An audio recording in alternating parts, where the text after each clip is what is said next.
Welcome back to A Fresh Story, the podcast where we have conversations about brave decisions to start over again. I'm Olivia. And I'm Jenny, and we're so glad you're here today.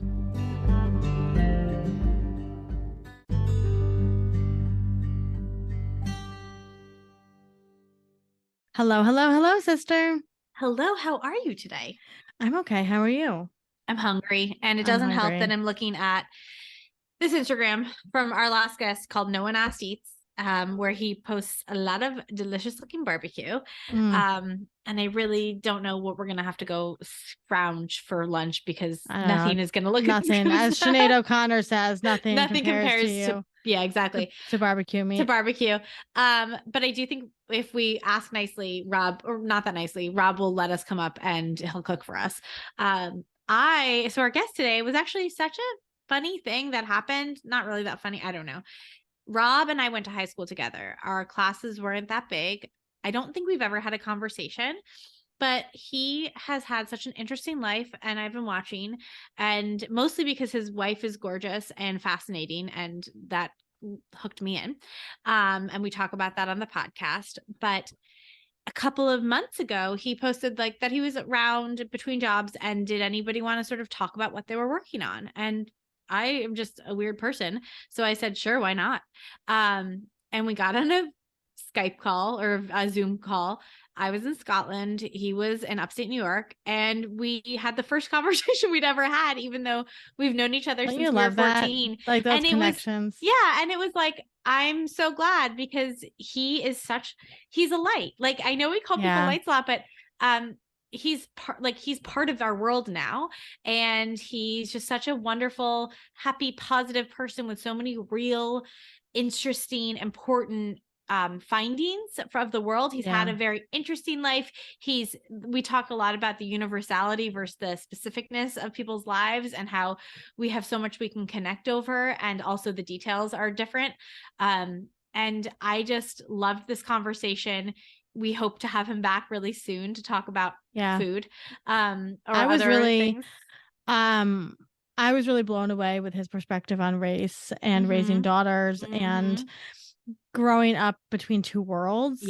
And kind of like finding his way and also he's in marketing, which we love to talk about. So it was a beautiful, awesome, wonderful, vulnerable, funny conversation.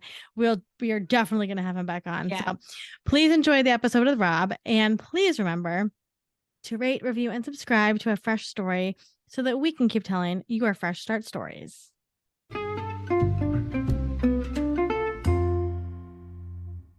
Rob is a marketing executive with over 15 years of experience helping small businesses, startups, and large household brands market their products and services to the masses. Most recently, as the head of marketing and partnerships for a tech startup called ShearShare, where he helped triple their active user as well as their annual revenue. In addition to navigating a successful marketing career, Rob has spent the same number of years building award-winning teams across a number of industries, from banking and financial services to franchise restaurants. Rob enjoys coaching talent and helping individuals develop goals to achieve their own personal successes in business and life, which we're all about here at Fresh Starts. So we're super excited to talk to you today, Rob. Likewise. Thanks for reading that. I feel so accomplished. You are. Rob and I actually go way back. We went to high school together, which I've known him since I was 14 years old, which is pretty crazy. It's been 21 years. To think about. Yeah. We are so excited to have you here today. Rob is one of my favorite people to watch on social media. He has an awesome cooking Instagram called No One Asked Eats, and we love that. Rob, would you take us back to the beginning of your fresh start story?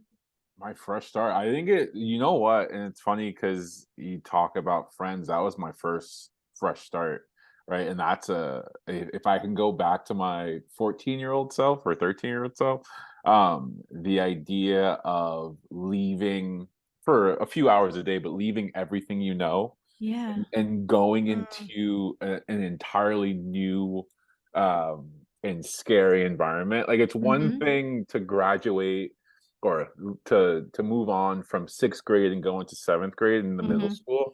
It's a whole other thing to leave one side of Long Island and then go to the complete opposite side of Long Island that you've never been to before. And And for sorry, me, you came into Friends in 7th grade? I came in 8th grade. 8th grade. Yeah, I'm a Okay. year younger than everyone. That's no one knew that. I was always a year younger than everyone. Oh, but I came in 9th grade, so you seemed Okay. established by the time I got Oh there. no, that was all smoke and mirrors. So Yeah, what no, was that like? I mean, what was that like? So where did you grow up as, childhood? so yeah, I grew up in Hempstead, New York. And born and raised there. My mom still lives there. And so for like, with exception to, I played sports, right? So I was on traveling basketball teams, and we would go to different states and different cities. Um, but the idea of leaving Hempstead and then going to Locust Valley, which, Yeah. like, for anyone who doesn't know, it is literally night and day. Yeah. It's Yes. a weird experience because you don't fully know what you're getting yourself into. Mhm. And then at that age, right, like, you don't know anything. So for me, like, I was coached on it because the connection was my basketball coach had gotten other folks from our team into Friends. Okay. Uh, and realistically, uh, like, I had never seen, like, I come from lower income, right? So I know what I know, and that's it. Like, you see things on television about how the other side lives, and then to go to Friends and see it in real time. Yeah. I think I had the year before, I did a tour, and I was there for 3 or 4 hours, but you're only seeing school stuff, and you're engaging to a certain extent. But then to go and be there every day for 8 hours, and then sports after, and then go to my first sleepover, and like, my house is its size, and then go to someone else's house that my house could fit into 3 times. Yeah. That was my first eye-opening experience, and then staying with it for 5 more years and just seeing and being immersed into different things. Now it's a double-edged sword. I got a lot out of it, even now as a 35-year-old. But it's so intimidating, right? At that age, especially when you're trying to figure out who you are, and then being Black and going to a mostly white school. And now I got to figure out where I fit in within myself, and then within that community. Then I got to go back home and fit into that community. It was just, it's a lot. A lot of code switching, a lot of code switching. For sure. I would love to hear what your perspective was like going there as a Black student from Hempstead, which Hempstead, I mean, and when you're talking about going from Hempstead to Locust Valley, literally the road changes, right? You go from bumpy roads to slick, You cross 2 train tracks. Right, you do. So what was that like? Like, I have chills thinking about it for you. Like, what was that experience like? Yeah. As a 6th grader, as a 7th grader too, or 8th grader, like, you're so little. Yeah, I think up front, totally oblivious, right? Because again, you don't know what you don't know. So like, I never had to experience judgment, so I didn't even know what it was or what it felt like, right? And then I think it clicked for me probably 9th or 10th grade, probably end of 9th, early 10th grade, and that's when I realized not just how different I was, but I realized just like what I had gotten myself into, because that's when like, the expenses start to come, because now you're not just going to sleep over someone's house. Now you're going to dinners and lunches and things like that, right? And then we were sneaking out in like junior year, and going to lunch early, right? And so I had no idea that people were doing crazy. that. Oh yeah, You're a nerd. we were doing all kinds of. You don't even I was a know. nerd. Rob was cool. Like, don't let him fool. But- Rob was very much. He was so nice, but he was definitely cool. And I was like a nerd. And that I'm fine with you that. know what? Realistically, and I wouldn't necessarily say that got me into marketing, but that's when I realized that not necessarily that I was smarter than everyone, that I knew how to be a chameleon, right? Package yourself. So Yeah. I wasn't necessarily, like, I could be an asshole, right? But I wasn't one in face value, right? I could talk to everyone, and I think, like, looking back on it, it was a coping mechanism, because I didn't know where I fit, so I had to fit in everywhere. Because when I went home, I didn't fit in at all, because you talk about code switching, my voice changed, my vernacular changed, because I was somewhere else for 9 hours a day, right? And so it was hard to switch back to a different vocal structure and all that. So I had to become someone who could talk to anyone, right? and knew that I could move from any circle to another. And I don't know how I did it without that much judgment, right? Because typically it's like, oh, he's trying to fit in there, or he's trying to fit in there. I never had that confrontation. I think you're just a very kind, nice, positive seeming person. I'm not going to say you are positive. I'm not going to put that on you, but you're a positive seeming. And that's how I remember you. Like, we didn't have much contact in high school, but you were a person that like didn't intimidate me. You were just, you always seemed incredibly nice. And I think that has a big part of it. Well, when I was having this conversation with my wife about the intimidation, because I'm 6'4", right? I'm 200. And he's been tall since like 14. And so I don't, now I think about it a lot more, about where I stand compared to someone else and the effects I may have on them. And I wrote about it a couple of years ago. And it was like during like the George Floyd big movements and stuff. But the idea of me walking with my two daughters, and I skip a lot, we sing, we dance, they whistle, right? And if you see me walking down the street by myself, it's one thing. If you see me with them, it's a completely different thing, because I'm a completely different person. If I'm by myself, like I'm in my own world, I'm probably talking to myself, because that's what I do. But to be with my two daughters and skipping and singing, right? It's a mind fuck, right? It's interesting. It's like, that's a big dude having a good time. It's a lot of good time happening on 6'4". For sure, right? But the idea of friends, and I think someone started like an Instagram account about their time being minority and friends, and reading it like a couple years ago as a 30-year-old with kids. That's when it clicked that like my time that I remember wasn't necessarily the time that I had. Right? I was in my own world, like literally creating my own world so that I was comfortable. And then you realize there were things that happened that totally went over my head, that probably were a much bigger deal than I made them out to be. And that's when you have to wonder if I did myself a disservice, or if I was really just so immersed in this fantastic fantasy world, where I actually fit in. But realistically, I may not have, right? There was a lot of things that like, again, I was captain of sports for sophomore junior and senior year for both football and basketball. Like, I could do no wrong at that school, right? And I, like Jen, I did a lot of wrong stuff in that school. What did you do wrong? Like, right, we were partying hard, right? Yeah, I heard rumors. Yeah, we were partying very hard, and like the things that we were partying with, I couldn't afford, but somehow made it happen, right? Right. And so, looking back on that, and just how it changed my college years compared to like being the sports guy and then not playing sports at all, being so immersed in my quote unquote extracurricular activities in college. Where did you go to college? I don't remember. I went to Seton Hall, but I graduated from Pace. I transferred to Pace. But it's a weird thing. Again, you talk about the double-edged sword. I had internships. I had great mentors, right? Who, as you said, were either owning multi-billion-dollar companies or high executives within them. Opened up a lot of doors for me. But my extracurricular activities were like just demolishing me, right? And having kids kind of changed that, but it took a while into having kids to change that. Well, you started young, like not young, but like you met your wife pretty early, right? Yeah, I met her 2008. I was a junior in college. You were a kid, And Rob's wife, I don't know if I've ever told you this. Your wife, I think I may have reached out once and been like, she's the most beautiful woman. Like, she is. I mean, so I know you think that. The way Rob talks about his wife on social media is so sweet and real, but she's gorgeous, and I can understand why, as like a junior in college, you'd be like, I'll follow you. Like, that makes sense. Well, like, because that's the thing, right? My wife is older than me and much more successful than me, right? And I'm not just saying that. And she, like, we get into these massive debates on success and what that actually means.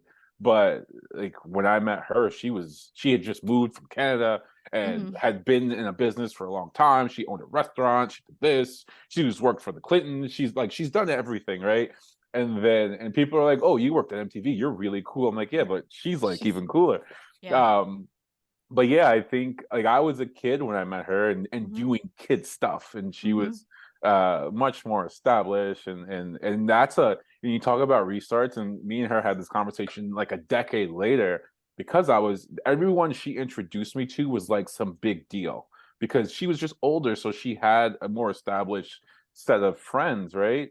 And I would always say like I always felt so out of place Mhm. because like I was still in college and like we were talking to like the billionaire who makes jewelry, and I had just Mhm. graduated. What am I offering to this Yeah. Yeah. conversation, Mm. right? And so like that played a part in our relation in our up and down relationship early on, but we weren't, or at least I wasn't in a space to be able to say it out loud, right? Mhm. Whether it's embarrassment or just not wanting to deal with it. And now as we're older and we talk a lot more and I'm much more open, it's an interesting dynamic to look back at that stuff and think about a fight we had.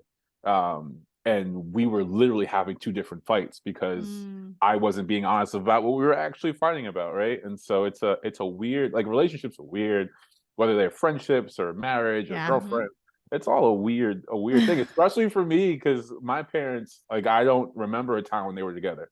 I Mhm. was like 5 or 6 when my dad left, right? And Right. so I don't have a my relationship with marriage is through other people, Right. right? And seeing how their parents Mm. are and what they did. I didn't have that, right? It was just my mom.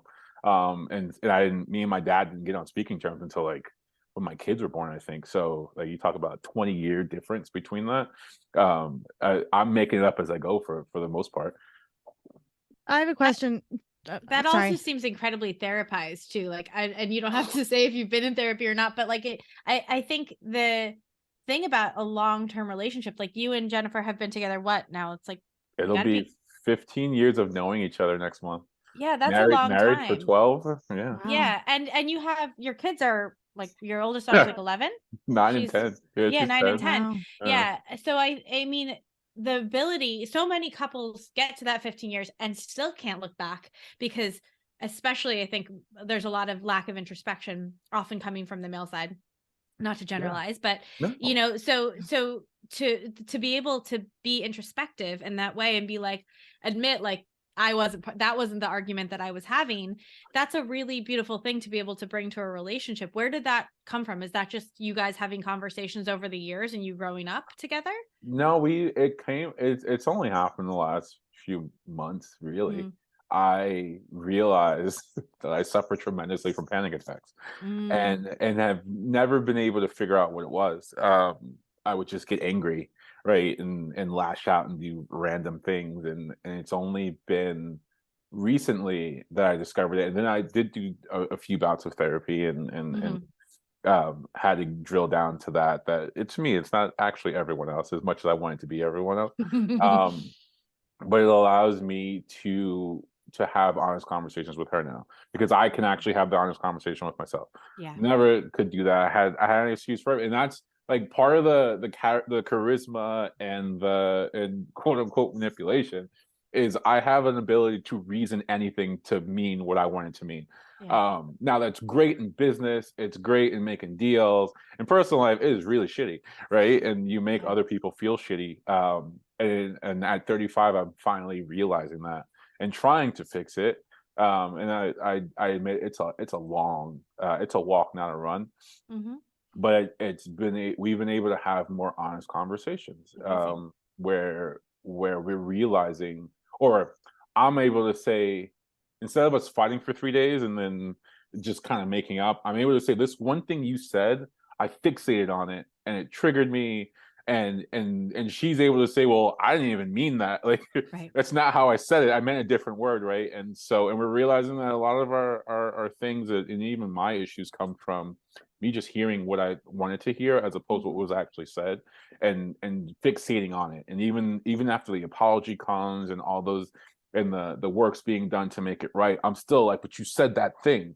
And it hurt me to my core. And Mhm. as opposed to before where I would just fight and go and not let Yeah. go and push and throw knives and daggers until I made her feel how she made me feel when again she wasn't even trying to do that in the first place. So it's definitely a learning experience. Yeah. Again, I've been like my mom worked all day every day, right? So and my sister's all older than me by like a decade. So I was always by myself. I did whatever I wanted. I was the afterthought. No, as long as I didn't die, no one cared, right? And so I'm used to that, doing what I want to do, when I want to do it, how I want to do it, and then to live with someone else, and then to have kids and build a life. It's a learning curve on how to interact with someone else and Yeah. how to do things together, as opposed to doing the way I want to and then fitting into that. Well, I would imagine too, Rob, like when you grow up, like you said, your father left, you were kind of living between two worlds, right? It would probably be really hard to figure out who you are until you're Oh, yeah. 35, right? Like, because how could you be honest with yourself if you're not really sure who yourself is? Like you said, I love that you said this, like your vernacular changed, like everything changed, and you almost couldn't go back home again, metaphorically speaking, Yeah. at a very young age, right?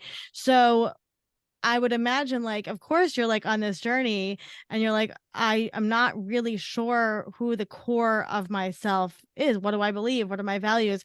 And I found that having children really changes that, right? So I would love your perspective. And I have boys and you have girls. So I would love your perspective on, like, how did having children really help you figure out kind of who Rob was?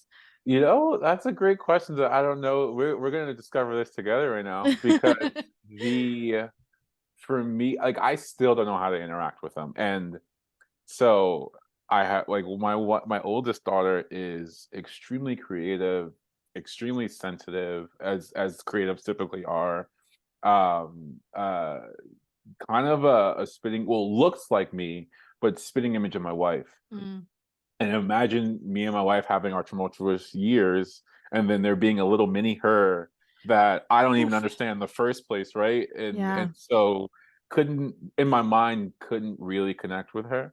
And then I have my other, who I think looks like my wife, is dark like me, but just like once should have been a boy, right? Is just extremely girly in that, like, stalls and does like traditional women stuff, right?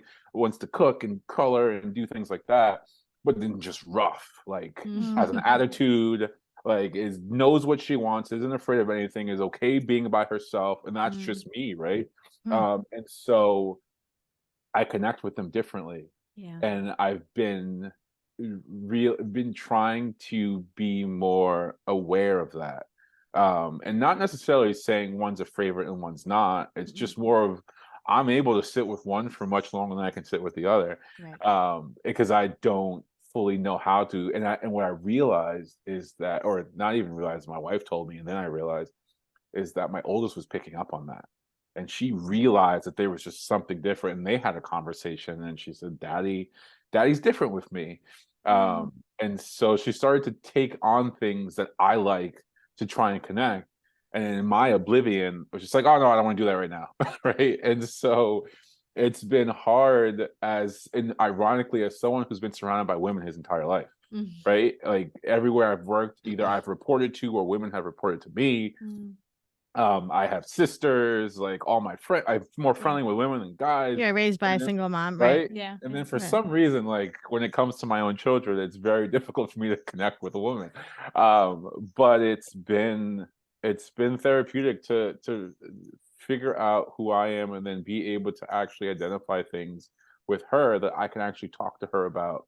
And then even with the other one, who is literally me, like, just extremely self-absorbed sometimes, can't understand why everyone else is upset, right? It's my world and everyone else is living in it. And so I totally get it. And I'm able to coach her on how, now granted, it fails horribly because she's 9 and she can't reason logically, right? But it's been interesting as the guy with 3 women in the house, and how I'm starting to, I think I'm patting myself on the back, but I'm starting to actually get it and click and be able to have real and honest conversations with them. Like, we were talking the other day about that protecting each other, and they have to depend on each other, and it's them first and then everyone else. And I never got that conversation, right? No one ever said, hey, as your mom and dad, we are here for you. We will help hide the body, and then you'll get in trouble. But talk about why you did that. Yeah, exactly, right?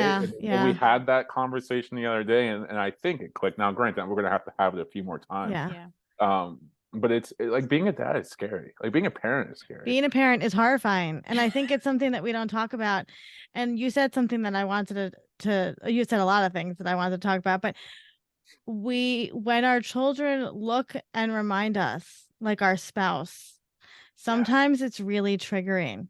I think I would love to know like how bringing daughters into this world, right? Like, and Jenny and I talk a lot about this of like our generation is parenting much differently than we were parented, right? Oh, for And sure. so what's it like for you to like bring daughters into this 2023 world, right? And as a 6'4", Black father looking at this landscape ahead of us, how, like, what are your thoughts on that and like raising these girls in this environment?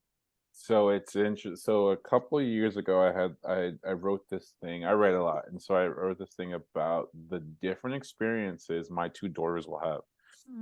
1 year apart. People, when they were younger, people would say, "Oh, they're twins," because they're only 14 months apart. But Lou is light, like, and my wife is light skinned, so Lou is light and Leia is dark. I would always say to people, you don't realize that when they walk into a store together, if they walk in 1 minute apart, they will get two different experiences. Yeah. And it's something that ironically Lou has figured out.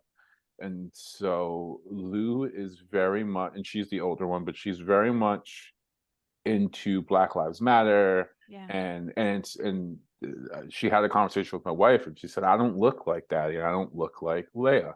Yeah.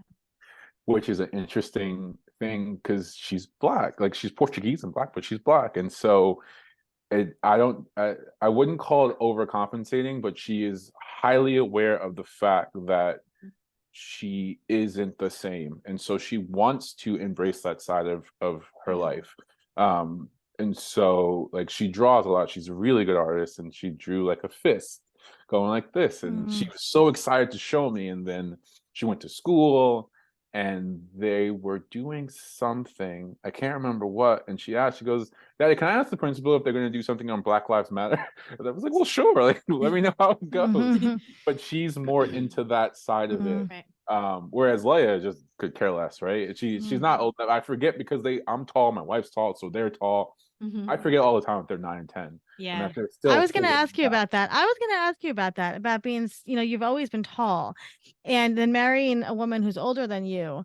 Did that kind of like make you feel like you were older than you were at certain times in your life, to be like taller physically and then marrying somebody older than you? Oh, everyone always thinks I'm older than I am. Yeah. People think I'm older than her because she doesn't age. But No, the I might but have a crush on your wife. I don't know. We probably have to I figure this out. mean, many people do. People become friends with me so they can get closer to her. It's She her can name's come on the Jennifer podcast Lopez, right? too. And so it's really interesting having to worry about them Yeah. for that, because they're bigger and they're taller and they're developing more. And I worry, granted, we live in the middle of nowhere, so we have to drive them where they want to go. They can't just walk anywhere. We don't have sidewalks, right? And so I have that little thing that I get to hold on to. Yeah. So they don't need a phone yet because they're not going anywhere, right? But when they are out there, it's going to be scary, right? Especially my youngest. She's built like a sport, like she's got a butt and she's got muscles, and like, and so when she gets out there, I'm going to be up all night thinking about who's looking at her, because I'm a guy and I know what I was doing when I was that age, right?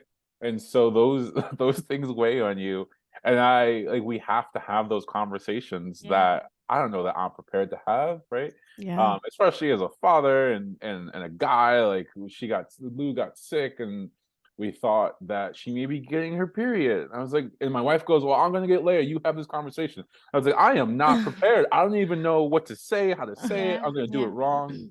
Those things come up, and we're not taught to talk about that, right?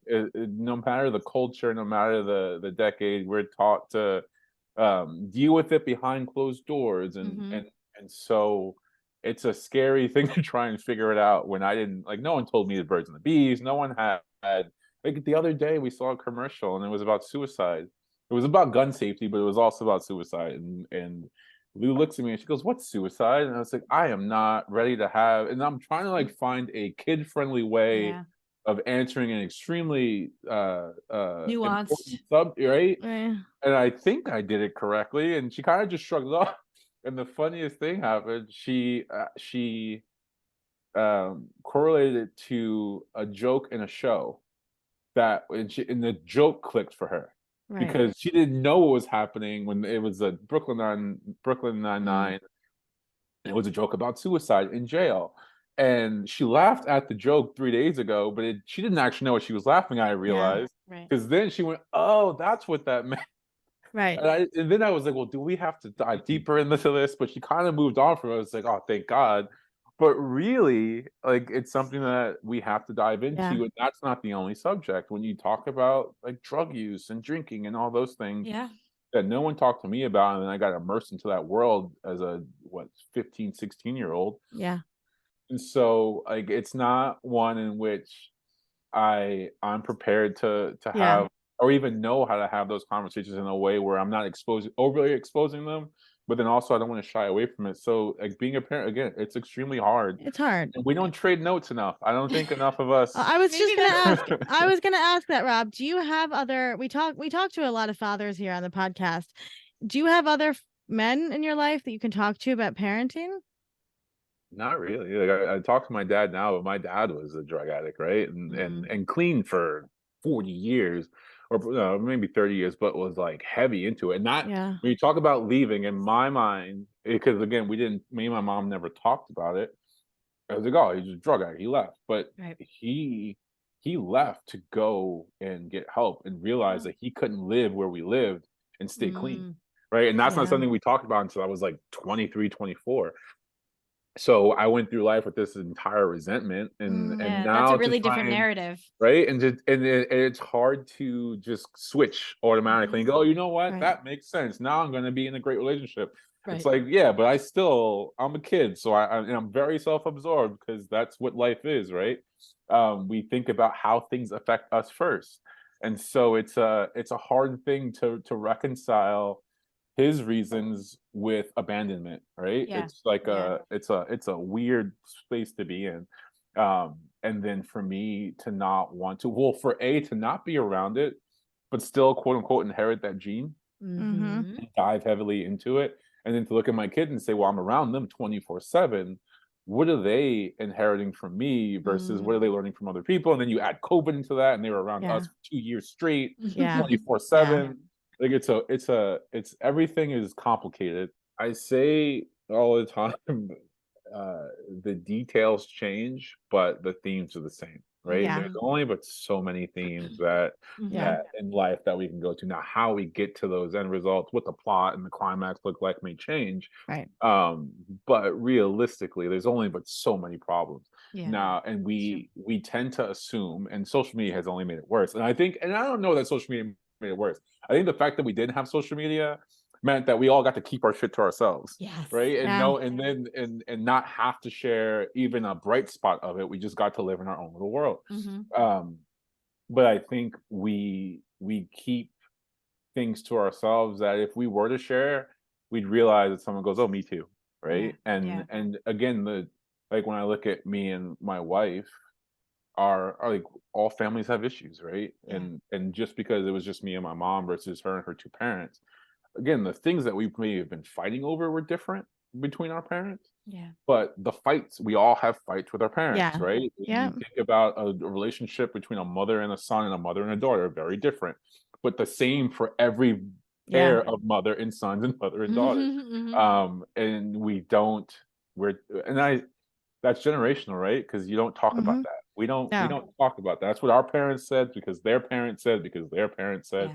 I'm always curious if there was a time in the last 1,000 years where there were parents and children who shared things with each other and Now- how that changed over Yeah. 2,000 or 3,000 years. Yeah.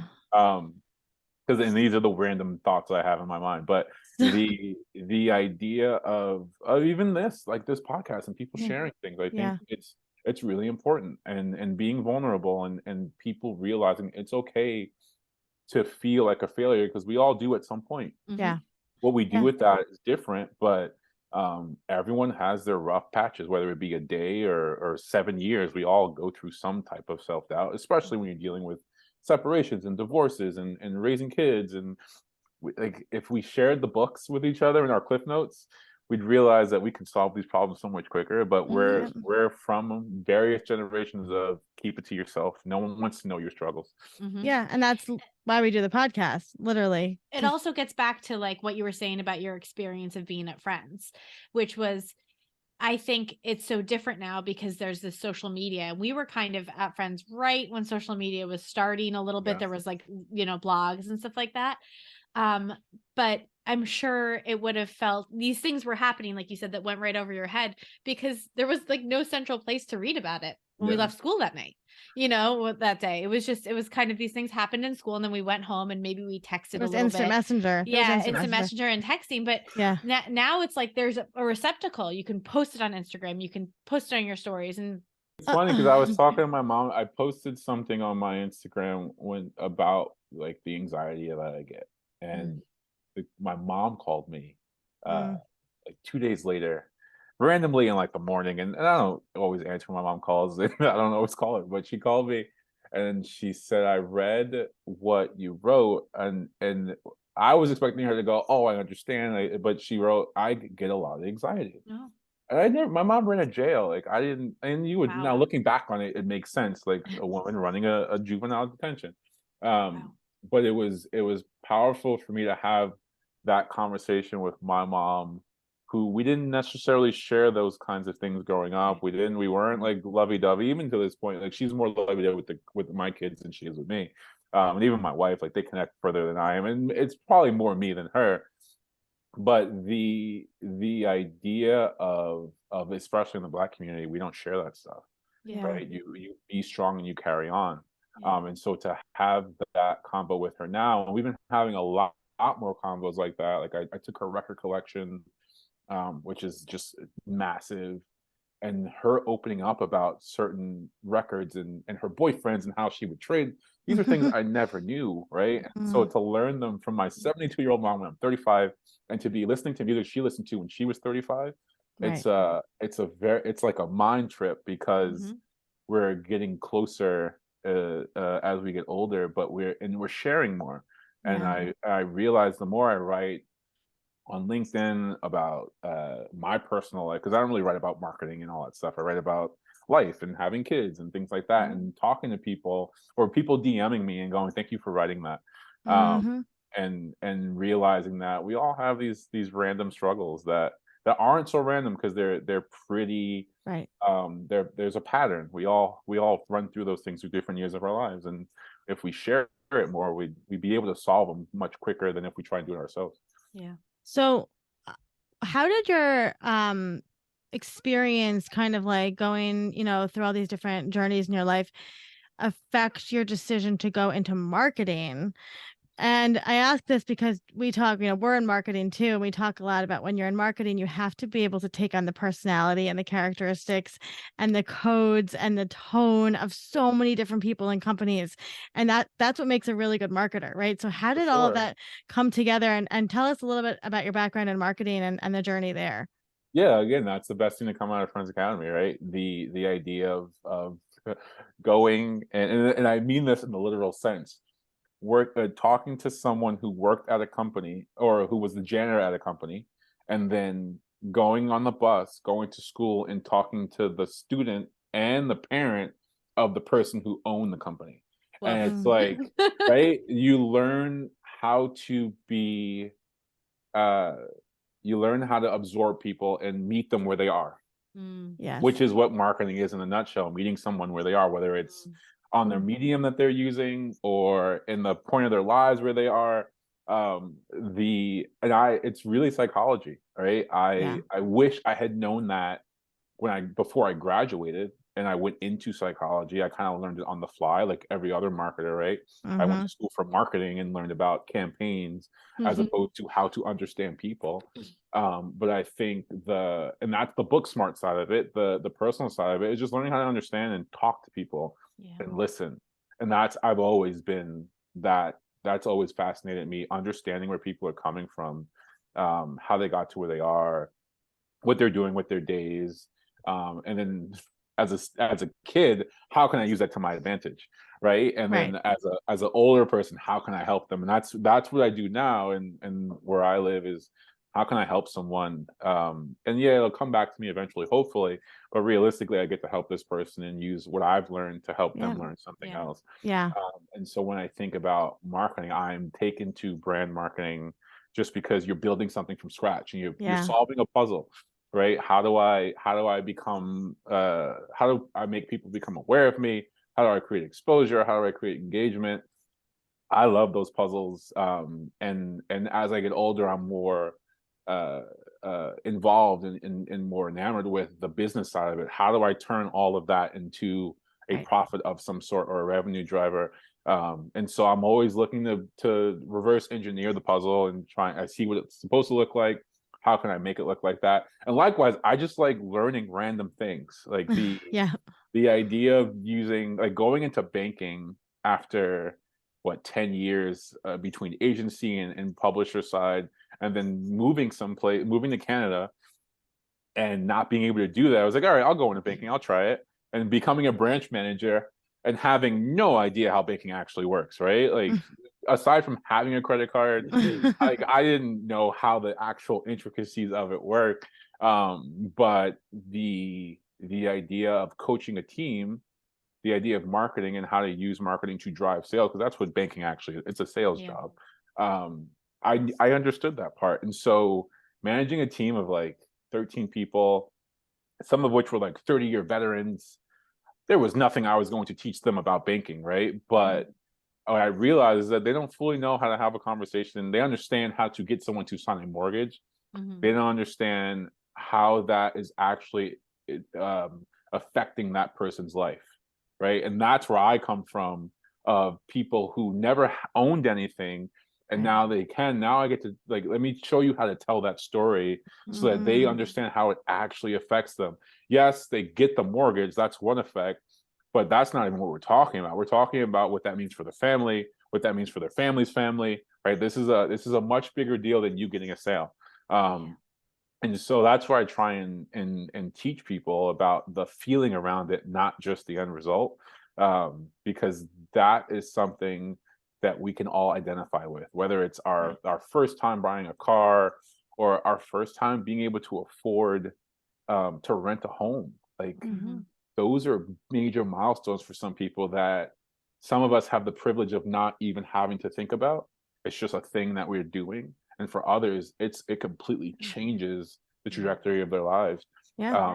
And I get that's the one altruistic part of me. I get to experience that with them. Yeah. But at the end of the day, like, I'm just as ambitious as everyone else, right? So what's in it for me? It definitely comes to mind from time to time. But marketing is one of those things that I actually fell into. I got an internship for it, and I was like, oh, this is really cool. Now, granted, the internship was at MTV, so anything is cool there. And I don't necessarily. And I was having this conversation with my wife. I don't know that if I hadn't gotten that internship, if I would have ended up in marketing. I would have maybe done something else, because I got the internship before I chose my major. And so I chose my major based on that. Right. And so it's a weird thing to think about where life could have gone, considering what interests me now versus what interests me then. Right. But marketing is what I know, and I love talking about it. So Well, it seems to fulfill a certain like you I told you this when we talked the other day, but like you remind me a lot of Olivia in a lot of ways, the way your minds work. And I think that you're saying that the one altruistic part of you is, helping people sort of identify that narrative and be able to follow it, but you love helping people. Like yeah, you and I talked about this when we talked, just when we caught up. You like are a natural coach and you naturally want to help people along their way. And Olivia is very much the same way, where like you want to connect people. When we were on the phone, you're like, what can I do? How can I help you?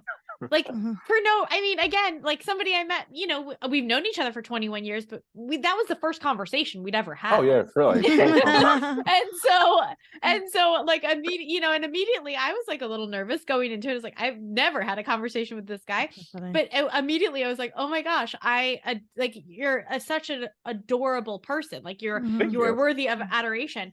And so but and in that you connect with people, and you like Right. to connect people. Like, I think marketing at its essence, at its truest, most beautiful place, is about connecting people to what they need, and Yeah. connecting people to what they don't know that they need, and bringing them on that path. And I think that if you hadn't found marketing, like Olivia didn't go to school for marketing, she found her way there. You know, she found her way there through teaching. You would have found your way to, maybe you wouldn't have called it marketing, but maybe you would have called it business coaching at first, or networking, or community management. You would have found Yeah. your way. You were like, you were going to this place because it scratches the itch, and it seems to like also satisfy the things that you learned and the way Oh, that for you learned sure. to be along the way. Yeah, no, you're not wrong. I think like one of the things I get a kick out of, and you kind of said it, connect people what they didn't know they needed, um, is when someone comes to me with a problem, and when after you root cause it, you realize it's not, or they realize it's not what they actually thought. Yeah. Those moments of when things click is so satisfying, especially because for all I like to help people, I don't like to do people's work. Right. And so like I ask a lot of questions and watch people hit the realization on their own. But when you watch someone come in about problem A and then realize that really it's problem Z, and A is just a piece of it, and Right. you see the aha moment happen in real time, is the most satisfying thing, right? And Yeah. now, granted, I may not profit off of it, I may not get anything out of it, but I feel completely accomplished once that happens. Yeah. And then connecting people, I think that the world is. I have benefited so much from people connecting me to other people. Yeah. And I realize that I can't always get something out of it. So like we may have a conversation and someone might say, you need to meet Jenny, you're gonna love her, you two can help each other. And we may not actually be able to help each other. But 5 years down the line, someone's going to come to me and say, hey, I need this thing. I go, you know what? 5 years ago, I had a conversation with someone, and I love, and my wife is much better at it than me because her mind is a steel trap, and she remembers everyone's name. She remembers their backstory, their character development. Like she remembers all of that. And so to watch her like think back into her mind of someone she met in high school who she's still connected to, and they do this thing that could help. It's the craziest thing to watch. And I don't think I give myself enough credit for the fact that maybe not at the level that she can do it, but I can still do that. Yeah. And luckily going to Friends Academy, the world becomes so much smaller because someone knows someone who knows someone. Always. And they are actually, everyone's willing to help to a certain extent, right? Yeah. And To a certain extent. Yes. yeah, it's a fun little experiment of It this is. thing called life, and I enjoy puzzles and trying to solve them. So what are you gonna do with your writing, Rob? I don't know. I don't know right now. And I was thinking about this, and my wife always said, "I need to write a book." And I don't know what to write a book about, but because I only know what I know, and so I don't try and dress something up. When you go on my LinkedIn, there's no correlation back to marketing where like I would tripped and stubbed my toe, and there's 9 reasons why you should do brand marketing. The thought bros. It's more of like I have one I'm thinking about now around my child asking me about the suicide, and just the difficulty in answering that. Whatever comes to mind is what I write about, and it all comes from a place of just pure honesty. And there's some fear around that, right? Because some of the things I write about, I'm like, oh, should I post this? But I do, and either it gets no traction whatsoever, and that's fine, or people who I don't even know write me and say, I really appreciated that. And then we started dialogue. And I think for me, I will probably have to back into what writing actually does. But for me right now, it's just therapeutic. It's I have to get things out of my mind. Because I will fixate and stare at them and stare off. Like I live on the water, and so I'd be staring at a lake just thinking about a thought. And if I don't get it out, it'll consume me. And it's the same with like my relationships. I absorb people's emotions. And I didn't realize it until like a couple of years ago, and it's exhausting. Yes, right? it is. Because when someone's sad, I get sad to help them get happy. If someone's happy, I'm happy. If they're excited, I'm excited. And it's not even code switching. It is literally absorption of their emotion. And then I have to, when they leave, they may be better, but I'm still in there like their web of entanglement, right? And so the writing helps me to be able to get it out and not Yeah. have to focus on it. Yeah. So right now, that's still where it's going to be. I don't know. I think it will help my business if I write about marketing more, but I No, like I to will talk about say, marketing. um, my one piece of advice is copy and paste those LinkedIn posts to a Word document, because I wrote a lot on Instagram about my divorce and captions, and I ended up saving all the captions, and it became like a 20-page Word document. And then I archived all the posts when I Yeah, went public and stuff. So save everything you write somewhere else, because that could turn into something else for Yeah, sure. you can back into it that way. That's what I was Yeah. going to say too, because then you can Yeah. start seeing themes come through, and also Yeah. start seeing like how much you've written. Because you write like write long LinkedIn posts. Like I they're have to nice. follow yeah. him. Thank I you, gotta thank go you. They're follow you. juicy. Yeah, they're nice. And, like there's a lot Please. there. So I feel like if you just copied and pasted those, and you could hire one of the girls to do it, just copy and paste it into a Word document. I Yeah. bet you'd have the foundations of something that would tell you what it is if you Yeah. looked at it. Yeah, I think like the the idea of the life that I have lived, not that it's like this grandiose thing, but when you talk about us all going through the same problems, again, the details change, but someone else could read what I'm going through as a 6'4" black man with 2 children, mixed with a wife, and going through all kinds of stuff. There's something that someone can pull from that. And so there's an opportunity to write my story just so that someone else can feel like, oh, Yeah. it's not just me. Because I feel like we all have those it's just me kind of things, and we just deal with them Yeah. and move on with our life. I think the benefit too of your story is that there are a lot of fundamental truths, and there are a lot of people that can relate. Like I think there's a lot of kids that go on scholarship to high class, private schools with only white people, and they're the fish out of water kind of situation. So you have all of that. At the same time, you do have these sort of distinctive details, like interning at MTV, like meeting your wife young, getting married like young. Like you were definitely on the younger end of our class to get Oh, for married sure. and have kids. And I was gonna say too, you must have not meet a lot of other 35-year-old dads with 10-year-olds, especially in your social strata, right? Because when I taught nursery school for 2 years.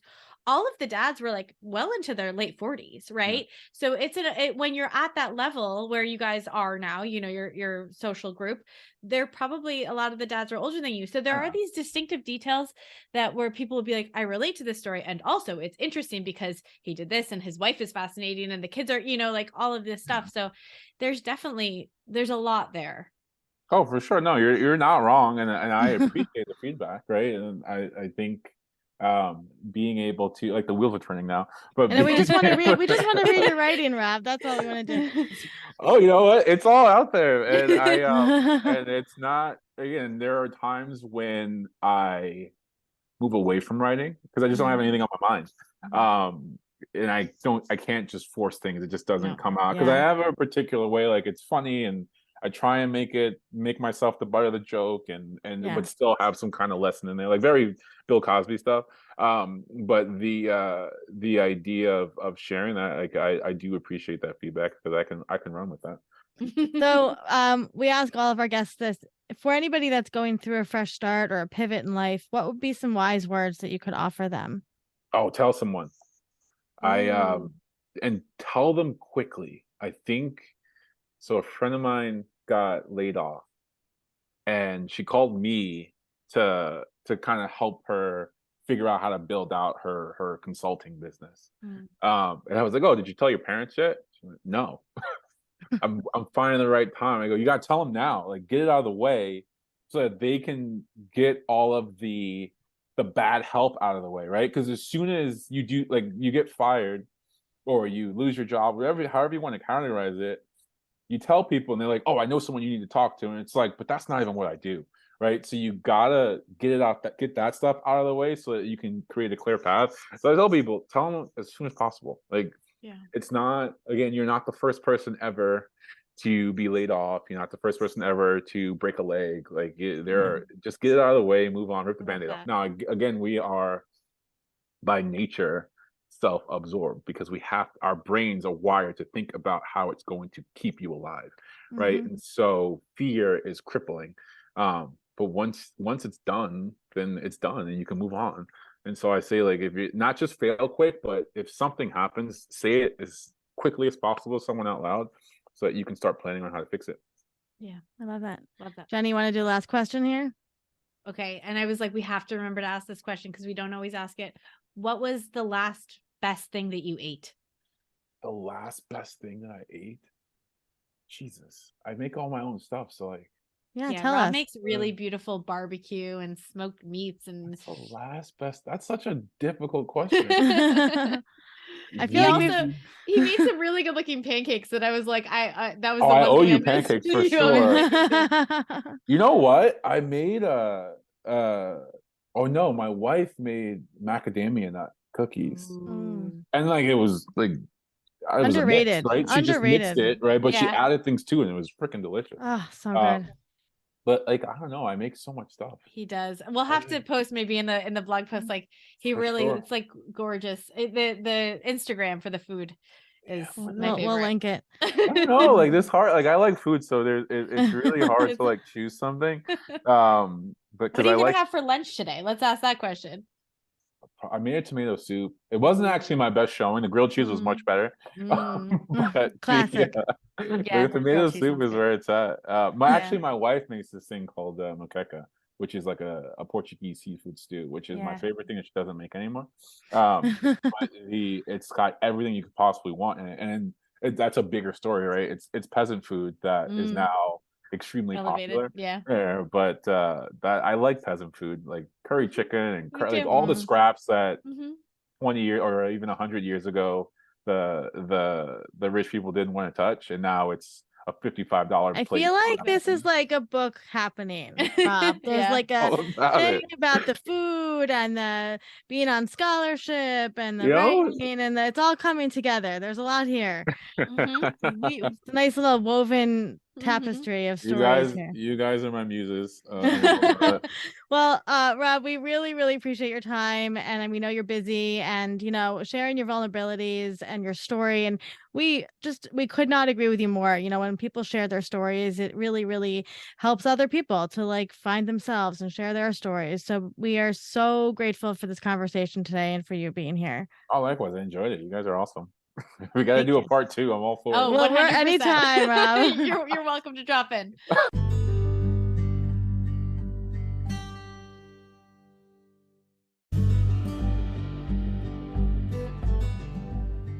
Thank you for listening to today's story. We're always here and we're proud of you. Until next time, brave one. A Fresh Story is brought to you by Fresh Starts Registry, the first and only platform for everything you need to start again. You can read the show notes and learn more about today's episode at freshstartsregistry.com/podcast.